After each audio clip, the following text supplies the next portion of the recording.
JJ kids TV Tamil. குழந்தைகள் கற்கும் சந்தோஷ உலகம். நான் தான் சாஷா. பழங்களை பற்றி தெரிந்து கொள்வோமா? இது ஆப்பிள். ஆப்பிள் சாப்பிட்டால் நம்ம உடல் பலமாகும். இது திராட்சை. திராட்சை மிகவும் இனிப்பான பழம். இது வாழைப்பழம்.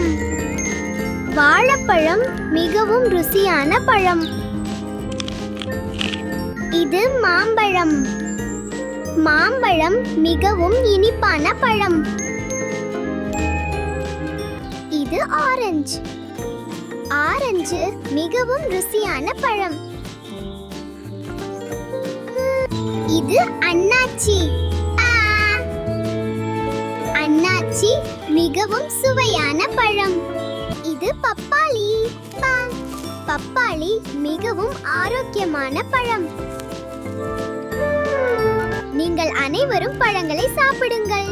இதோ இந்த கூடையிலிருந்து எடுத்துக்கொள்ளுங்கள். இன்னும் அறிவு சார்ந்த வீடியோக்களுக்கு ஜேஜே கிட்ஸ் டிவி தமிழ் சேனலை சப்ஸ்கிரைப் பண்ணுங்க.